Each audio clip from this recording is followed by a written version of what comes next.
Ben Weatherstaff's head had just dropped forward, and he lifted it with a jerk. "You have been asleep," said Colin. "Not of the sort," mumbled Ben. "The sermon was good enough, but I'm bound to get a further collection." He was not quite awake yet. "You're not in church," said Colin. "Not me," said Ben, straightening himself. "Who said I were? I heard every bit of it. You said the magic was in me back. The doctors calls it rheumatics." The Rajah waved his hand. "That was the wrong magic," he said. "You will get better.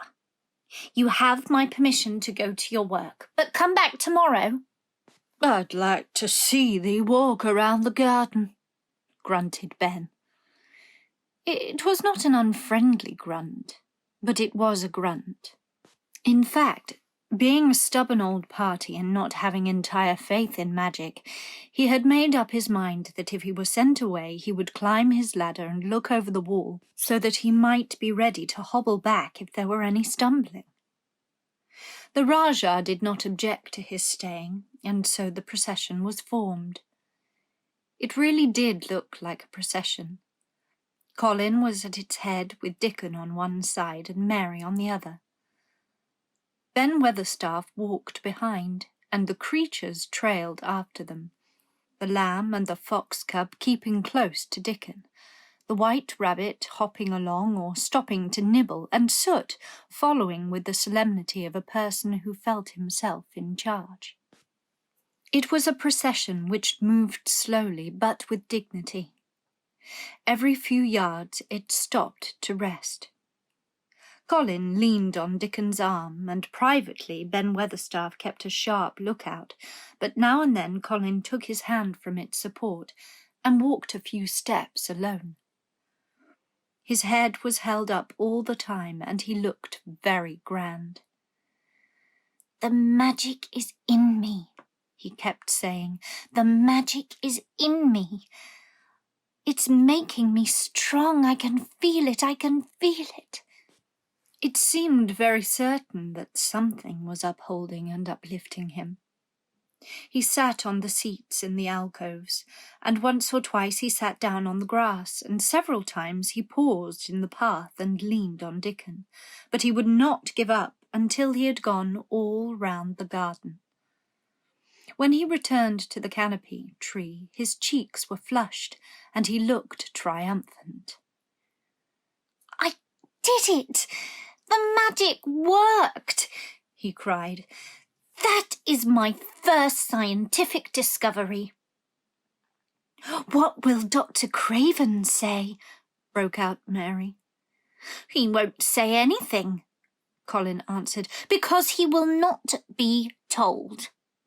This is to be the biggest secret of all. No one is to know anything about it until I have grown so strong that I can walk and run like any boy. I shall come here every day in my chair, and I shall be taken back in it. I won't have people whispering and asking questions, and I won't let my father hear about it until the experiment has quite succeeded. Then sometime when he comes back to Misselthwaite, I shall just walk into his study and say, 'Here I am. I am like any other boy. I am quite well, and I shall live to be a man. It has been done by a scientific experiment.'" "He will think he is in a dream," cried Mary.